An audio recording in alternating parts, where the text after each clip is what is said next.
आप सभी का स्वागत है एजुकेशन ऑफ आयुर्वेदा में। आज डिस्कशन होगा बैचलर ऑफ फार्मेसी कोर्स के बारे में, क्योंकि बहुत सारे कमेंट्स इससे रिलेटेड आ रहे थे।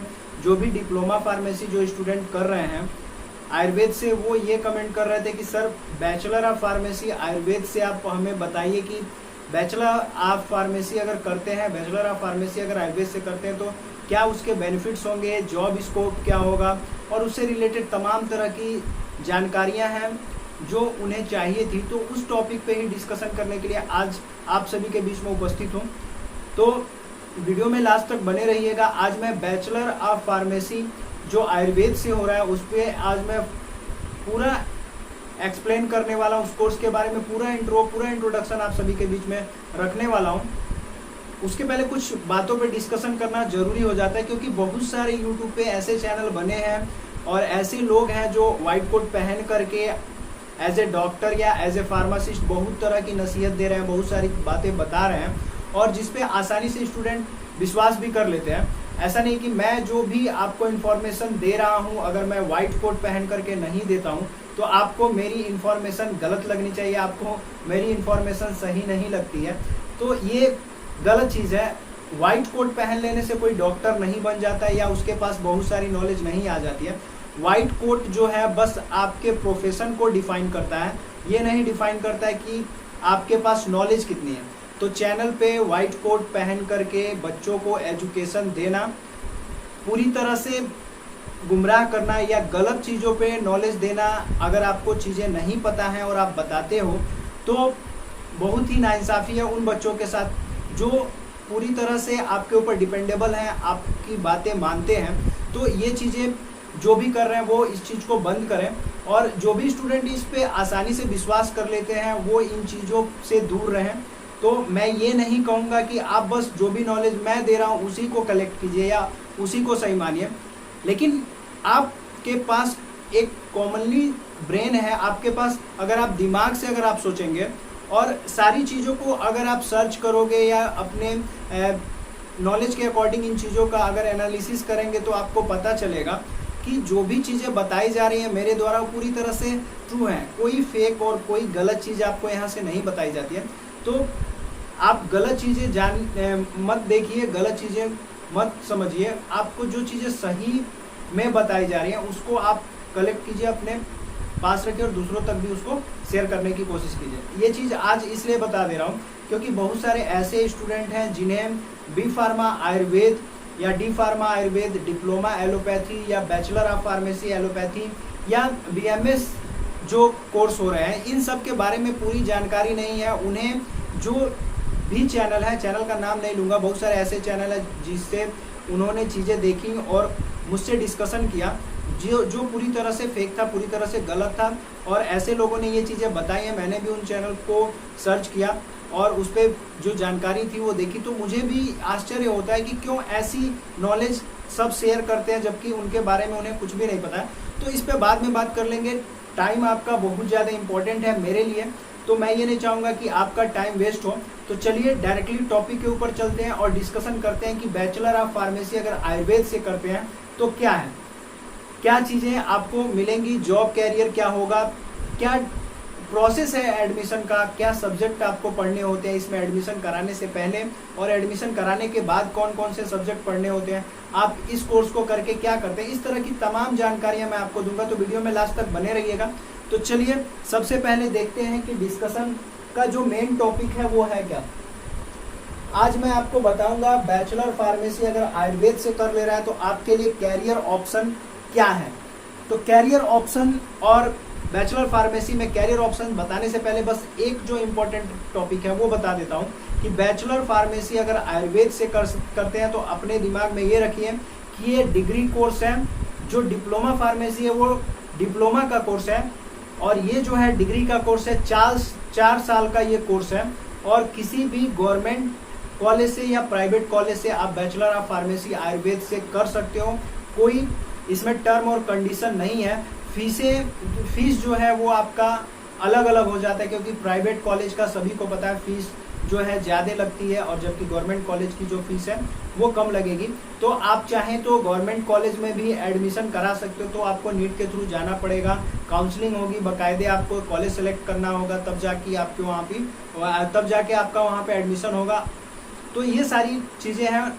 अगर फीस की बात करेंगे तो गवर्नमेंट फीस जो है आपका 1,80,000 या 1 लाख तक का फीस है, लेकिन प्राइवेट कॉलेज में 1.5 से 2 लाख तक की फीस आपको 1 साल की देनी पड़ सकती है। तो चलिए देखते हैं कि क्या क्या चीज़ें हैं जो बैचलर फार्मेसी में जान लेना ज़रूरी है। आपको सबसे ज़्यादा जो इम्पोर्टेंट जो चीज़ लगती है वो सबसे पहले मैंने वहाँ पे प्रायोरिटी दे करके सबसे पहले इम्पोर्टेंट जो आपको लगता है उसको मैंने सबसे पहले प्राथमिकता दी और उसको सबसे पहले मेंशन किया है कि कैरियर ऑप्शन क्या है। बैचलर फार्मेसी अगर करते हैं तो उससे कैरियर ऑप्शन क्या है, किस किस फील्ड को आप ज्वाइन कर सकते हैं। तो सबसे पहला जो फील्ड है वो है बिजनेस ऑर्गेनाइजेशन का। किसी भी संस्था से जुड़ करके आप बिजनेस कर सकते हैं। बैचलर फार्मेसी आयुर्वेद से अगर करना है तो कोई भी ऐसी संस्था जो आयुर्वेदिक दवाइयों के ऊपर रिसर्च कर रही है, आयुर्वेदिक दवाइयों को बना रही है, तो उस कंपनी से जुड़ करके आप बिजनेस ऑर्गेनाइजेशन संस्था के तौर पे किसी भी आयुर्वेदिक कंपनी से जुड़ करके आप एक अच्छी income, source of income gain कर सकते हो, अच्छा प्रॉफिट आप कमा सकते हो। आपको सैलरी के तौर पे अच्छी मोटी रकम मिल जाती है। तो ये बिजनेस ऑर्गेनाइजेशन जो है ये फील्ड है आपका। अगर बैचलर फार्मेसी कर ले तो आप यहाँ पे अपना कैरियर बना सकते हैं। उसी तरह से स्कूल्स हैं जो भी आयुर्वेद से रिलेटेड जो स्कूल है जहाँ पे आयुर्वेदिक एजुकेशन दी जाती है, चाहे डिप्लोमा फार्मेसी का हो गया या उससे रिलेटेड जो भी कोर्सेज हैं वो अगर दिए जाते हैं, या प्रैक्टिकली जो कोर्सेज किए जाते हैं जो आयुर्वेद से रिलेटेड है, वहाँ पे आप आसानी से टीचिंग कर सकते हैं। ये भी फील्ड आपके लिए है, स्कूल या कॉलेज आप ज्वाइन कर सकते हो।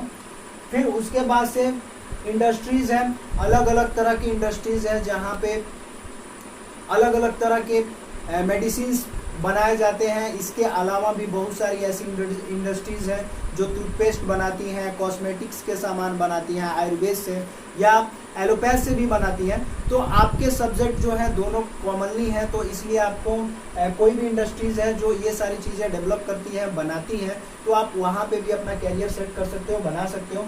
और सबसे बड़ी चीज़ जो है कैरियर ऑप्शन के लिए वो है, बहुत सारी एम्बेसीज हैं जहाँ पे कंसल्टेंट्स का आप काम कर सकते हो। ये भी फील्ड आपके लिए है।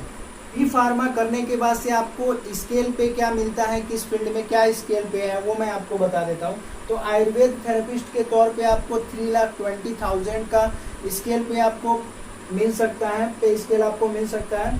उसी तरह से आयुर्वेद स्पेशलिस्ट के तौर पे अगर आप काम करते हो तो आपको 7 लाख के लगभग पे स्केल मिल सकता है। उसी तरह से आयुर्वेद मेडिकल ऑफिसर के तौर पे अगर आप काम करते हैं तो 1,60,000 के लगभग आपको पे स्केल मिल सकता है।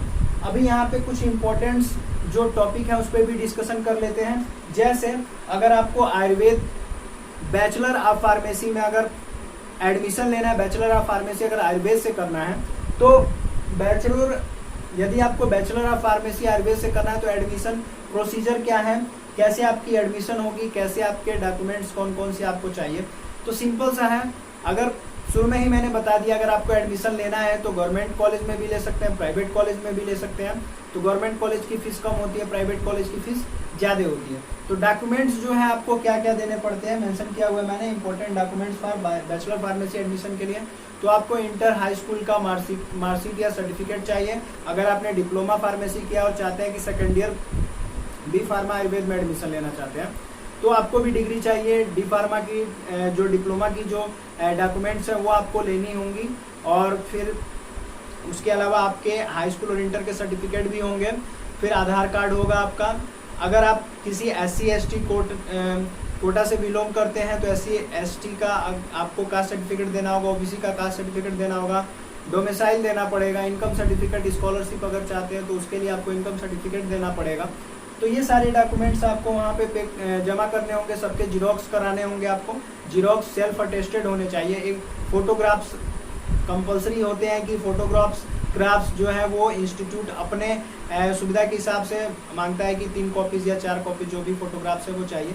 तो ये एडमिशन का प्रोसीजर है जो कि आसानी से अगर आप प्राइवेट में करना चाहते हैं तो हैंड बाई हैंड वहाँ पे फीस चाहे तो एक ही बार में भर करके या जिनका जो टर्म कंडीशन है, कई लोग पार्ट में लेते हैं तो वो अपने हिसाब से फीस भी जमा करा लेते हैं। गवर्नमेंट में काउंसलिंग के थ्रू ही होता है, बता चुका हूँ मैं आपको।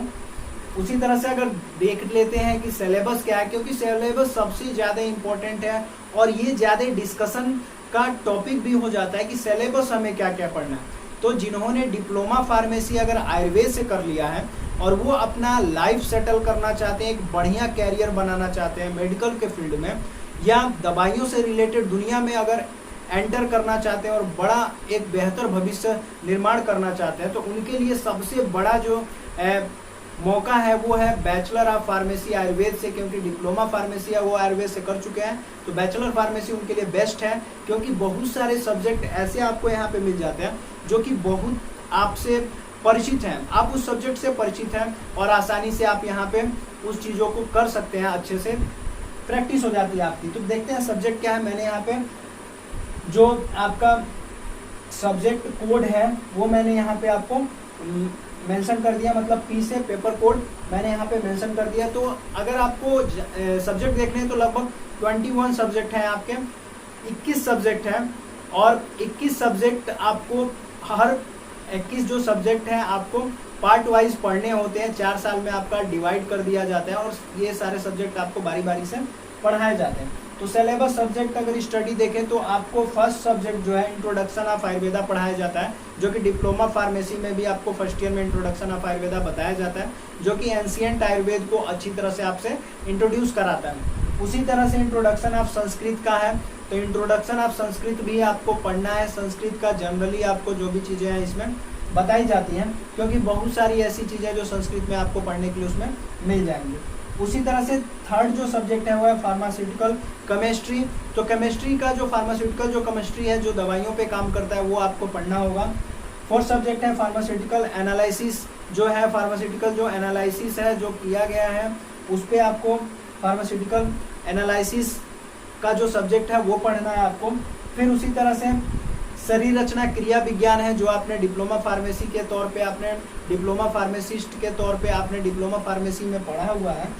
उसी तरह से फार्मास्यूटिकल बायोलॉजी है, वो भी आपको पढ़ना है। सामान्य सा सब्जेक्ट है आपको, लेकिन इसमें फार्मास्यूटिकल जुड़ गया तो आप इलाज से रिलेटेड जो भी चीज़ें हैं बायोलॉजी के टर्म में आप पढ़ोगे। फिर उसी तरह से 7 नंबर जो है फिजिकल फार्मेसी है, भौतिक फार्मेसी है, जिसमें आपको चीज़ें करके दिखाई जाती हैं। तो फिजिकल फार्मेसी का सब्जेक्ट है वो भी आपको पढ़ना है। उसी तरह से आप देखें तो 8 जो सब्जेक्ट है वो जो है आपका है फार्मेग्नोसी है। फार्मेग्नोसी जो है सब्जेक्ट है आपका 8 नंबर पे है। फिर है फार्मास्यूटिकल इंजीनियरिंग है। फार्मास्यूटिकल इंजीनियरिंग का मतलब दवाइयाँ नई बनाना, उस पर रिसर्च करना, बहुत सारे फील्ड है उस पर रिसर्च वगैरह होती है। तो फार्मास्यूटिकल इंजीनियरिंग का सब्जेक्ट भी आपको पढ़ना होता है। उसी तरह से आप देखें तो पैथो फिजियोलॉजी का सब्जेक्ट है। पैथोफिजियोलॉजी का सब्जेक्ट जो है, फिजियोलॉजी जब भी बोलेंगे तो क्रिया विज्ञान जैसी संरचना से रिलेटेड हो जाएगा। तो पैथो से मतलब हो गया कि एक लैबोरेटरिकल सब्जेक्ट है जिसमें आपको प्रैक्टिकली सारी चीज़ें आपको बताई जाती हैं कि अगर कोई बीमारी हो रही है तो किस बैक्टीरिया वायरस के कारण होती है और उसका इलाज किस हिसाब से आपको ढूंढना है, कैसे इलाज करेंगे। तो ये सब्जेक्ट आपको बताता है। तो ज़्यादातर जो सब्जेक्ट है प्रैक्टिकली हैं। तो यहाँ पे मैंने 10 सब्जेक्ट आपको बता दिए। फिर अगर 11 सब्जेक्ट पे अगर बात करेंगे तो द्रव्य गुण विज्ञान है। द्रव्य गुण विज्ञान आप डिप्लोमा फार्मासिस्ट के तौर पे भी डिप्लोमा फार्मेसी में आप पढ़ चुके हो, तो द्रव्य गुण विज्ञान आपको बताने की जरूरत नहीं है। द्रव्य गुण विज्ञान मतलब जो भी दवाइयाँ हैं जो प्लांट से बनाए जाते हैं उसकी से इंट्रोडक्शन जो आपने पढ़ा हुआ था पिछली क्लास में, वो आप यहाँ पे पढ़ने को आपको मिलेगा। 12th सब्जेक्ट जो है वो फार्माकोलॉजी है। फार्माकोलॉजी जो है वो फार्मेसी से रिलेटेड जो भी नॉलेज है वो आपको यहाँ पे कलेक्ट करके एक ही जगह पे दे दिया जाता है। उसी तरह से 13 जो सब्जेक्ट है, जैसे फार्मागैनोसी जो आपने पढ़ा था उसी को आपको एडवांस में यहाँ पे पढ़ाया जाता है। 14 जो है इंडस्ट्रियल फार्मेसी आपको पढ़ना है। प्रौद्योगिकी जो फार्मेसी है जिसमें आपको औद्योगिक क्षेत्रों में जो भी चीज़ें बन रही हैं, नई नई जो चीज़ें हैं, मेडिकेटेड साबुन हो गया, मेडिकेटेड टूथपेस्ट हो गया, मेडिकेटेड जो भी है मेडिकेटेड बिस्किट वगैरह हो गए, कोल्ड ड्रिंक्स हो गए, जो कि पूरी तरह से आपको बेनिफिट वाली जो भी चीज़ें बनाई जाती हैं वो इंडस्ट्रियल फार्मेसी के सब्जेक्ट हैं, इसमें आपको बताया जाता है।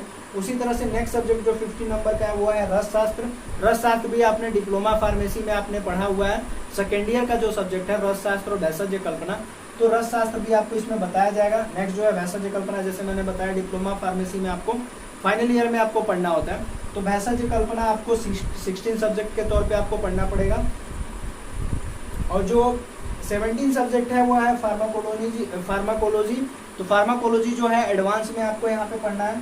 जो 18 जो सब्जेक्ट है वो है इंडस्ट्रियल फार्मेसी एडवांस में, जैसा कि यहाँ पे अपने 40 नंबर पे इंडस्ट्रियल फार्मेसी आपको बताया मैंने, उसी तरह से इंडस्ट्रियल फार्मेसी एडवांस भी आपको पढ़ना है।